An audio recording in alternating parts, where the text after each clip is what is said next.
Un petit peu les Auxerrois, là, qui centre, et Philippe. Cette fois, Bax est à la parade et il va pouvoir récupérer le ballon.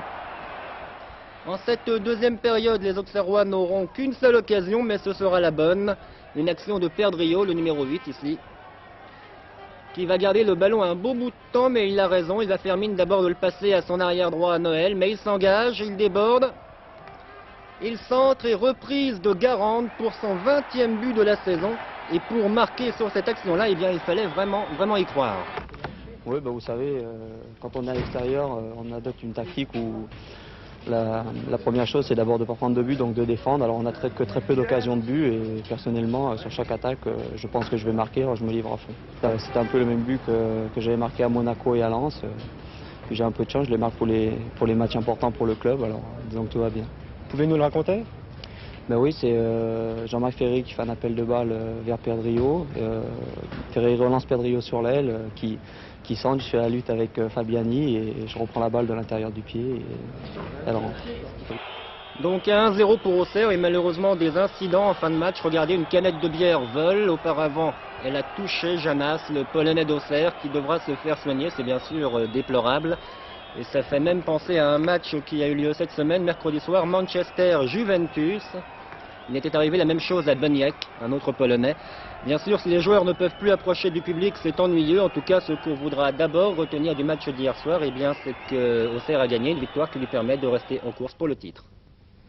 Résultat complet de la 35e journée. Sochaux cartonne 8-2 contre Toulon. Pour Toulouse, 2 buts de Rousset, 1 de Domergue. Pour Metz, 1 but de Morgante.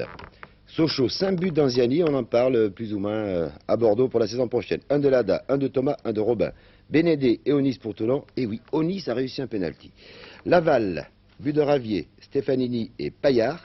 Rouen, but de Tlemceni. Sanchez marque pour Saint-Étienne. À Nîmes, dans le match des deux derniers, Nigard marque pour Nîmes et Charrier pour Rennes.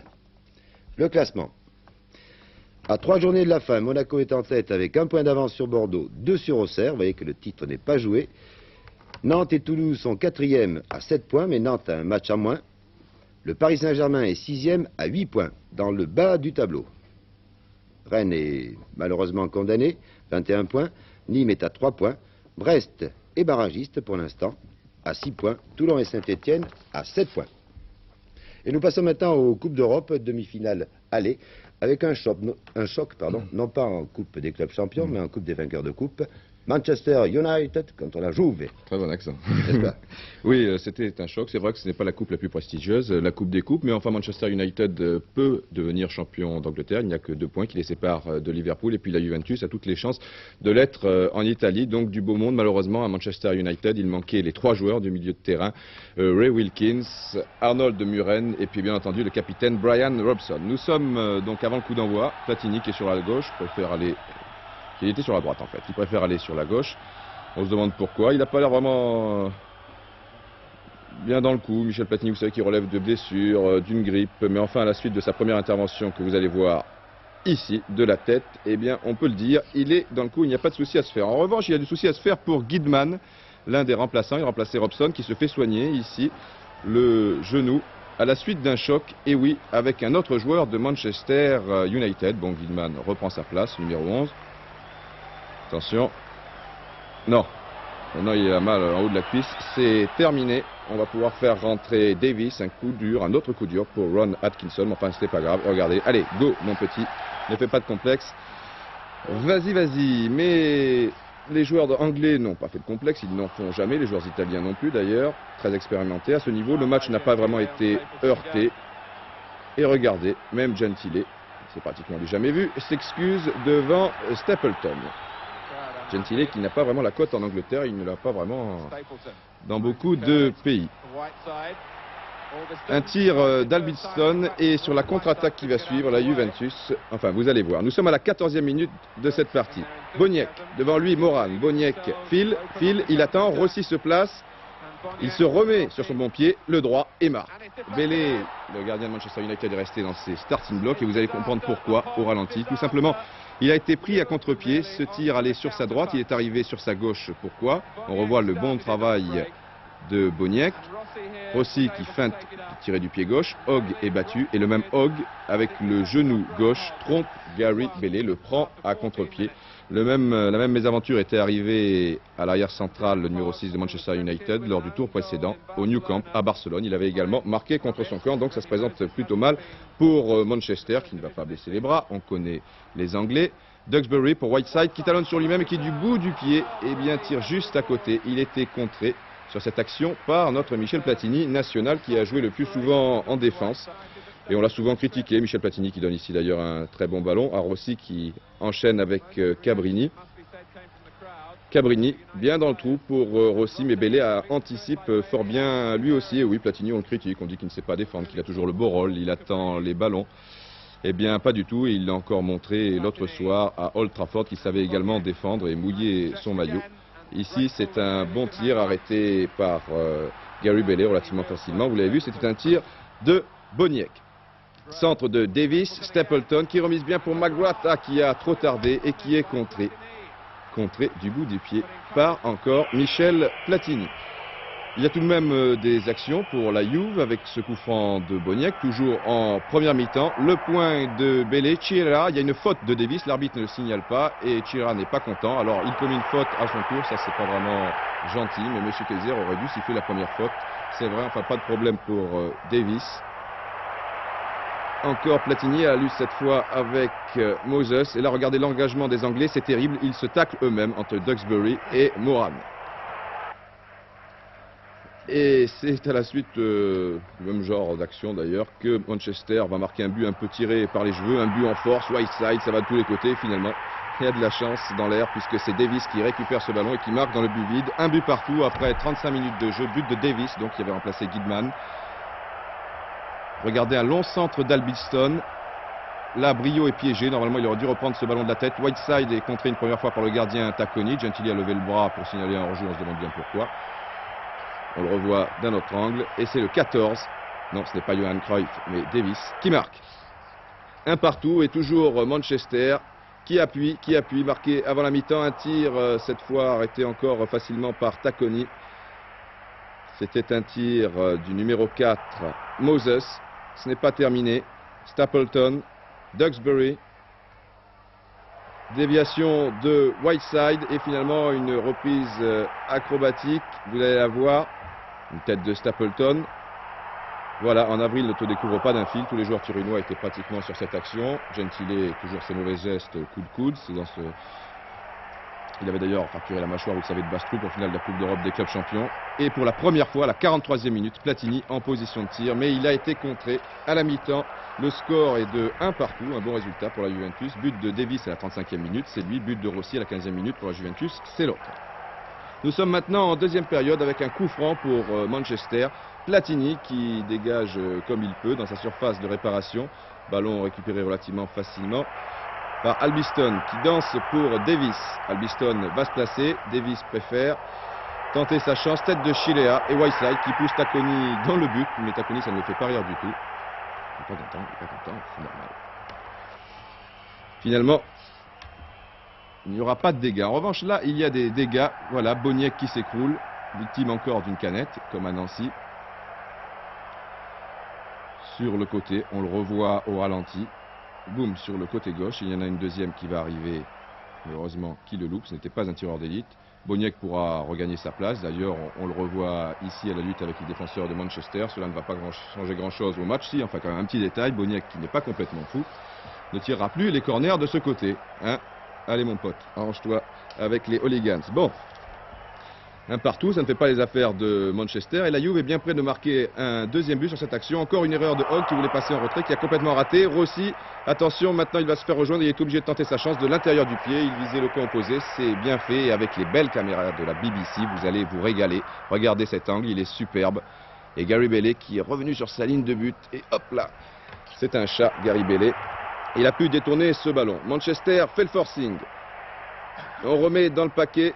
C'est une tête de McGrath, mais Tacconi était lobé, la transversale également. Donc, pas de but. Toujours Manchester avec Moses et McGrath qui ont vraiment très bien joué dans notre jeu. Une erreur là d'un défenseur italien. toujours McGrath qui était dans le coup, le numéro 4. Oula, mais il prend des risques là avec Tacconi. Moses.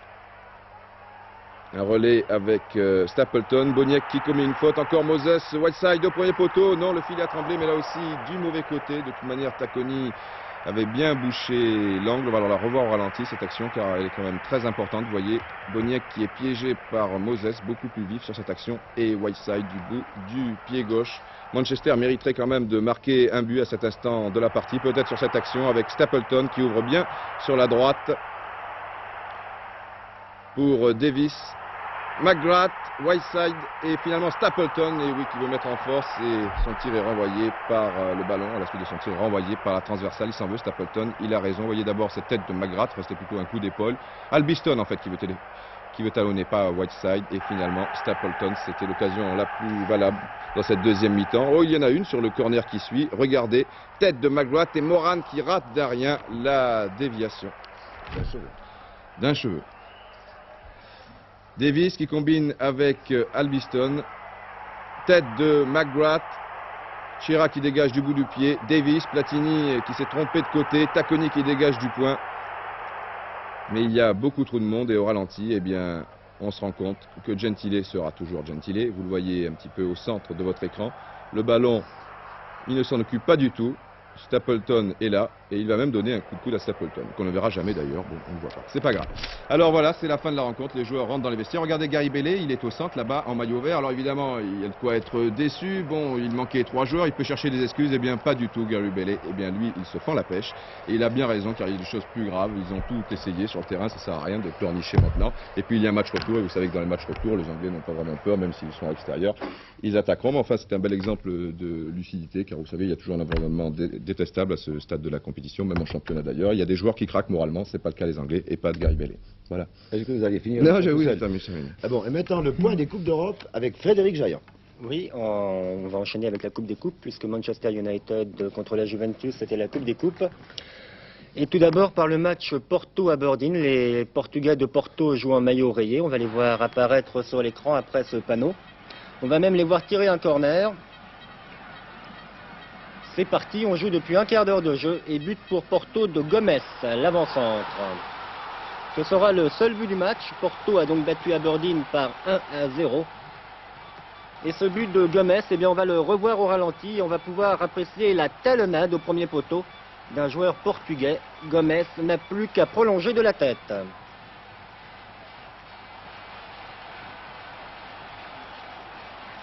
Après la Coupe des Coupes, la Coupe des clubs champions avec ici un numéro 10 qui s'appelle Chirico. C'est lui qui pour Rome remplaçait Falcao, le Brésilien blessé. Rome jouait à Dundee.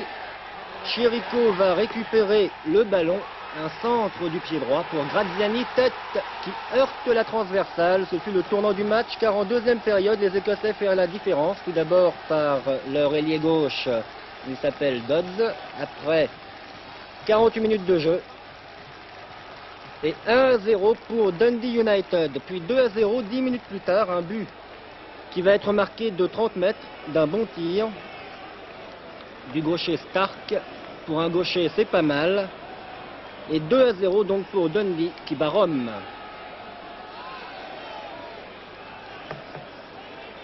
Liverpool-Bucarest maintenant, superbe occasion pour les Roumains, mais Augustin a tiré sur le poteau et vous allez voir que le match a été intense à Anfield Road. Sur la contre-attaque, Kennedy, l'arrière-gauche, repart, ballon au pied. Il va traverser une bonne partie du terrain. Il va servir sur la droite Johnston, lequel va se rabattre, ou plutôt tirer. Il marque et non, mais il s'en est fallu de bien peu. Et finalement, ce but, Liverpool va le marquer encore grâce à Kennedy. Centre et reprise de la tête de Samili. 1-0 pour Liverpool. Ce sera le score final. Un avantage un petit peu léger avant le match retour à Bucarest. La coupe de l'UEFA maintenant, penalty en faveur de Tottenham qui jouait à Split en Yougoslavie. Penalty raté une première fois par Falco, puis une deuxième fois, il faut dire que le goal yougoslave joue bien le coup, mais la troisième pour Falco sera la bonne. Alors après le ralenti, la même action à vitesse normale pour l'ambiance.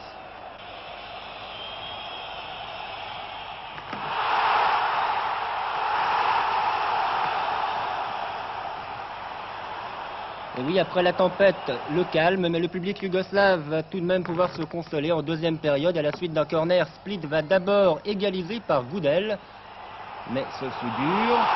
Puis les Yougoslaves vont finalement l'emporter grâce à un deuxième but, marqué toujours à la suite d'un corner par Pezic.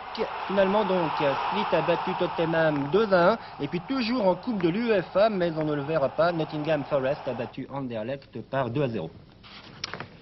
Coupe encore maintenant, mais cette fois-ci Coupe de France. Cette semaine se disputaient les quarts de finale, le match retour. Didier Roustan, dans l'ensemble, la hiérarchie a été respectée.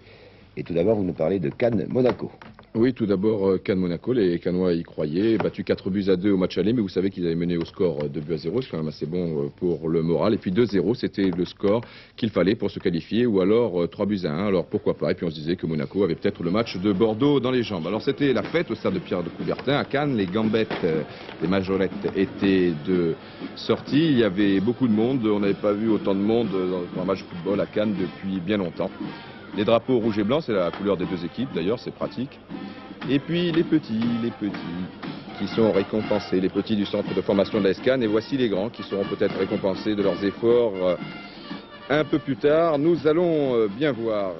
Pour l'instant, Cannes joue donc en rouge et un petit numéro là de jonglage signé Patrick Révelli. Mais nous allons nous retrouver de l'autre côté du terrain avec Bellone qui mijote un petit coup avec Amoros.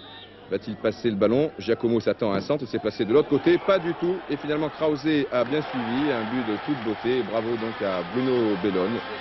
1-0 pour Monaco, ça va être difficile. Enfin, il faut marquer 3 buts et pas en encaisser un seul. Alors Cannes fait le forcing et sur cette déviation, déjà, Parodi n'était pas hors jeu, mais le juge de touche a levé son drapeau. On a bien revu cette action, il ne l'était pas plus que Patrick Révelli d'ailleurs, mais enfin...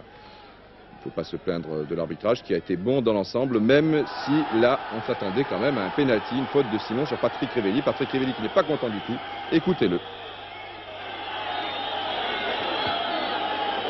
Pour moi, ça fait aucun doute, parce que ce ballon, je peux la récupérer. Et bon, Simon, peut-être malencontreusement, j'en sais rien, puisque c'est quand même un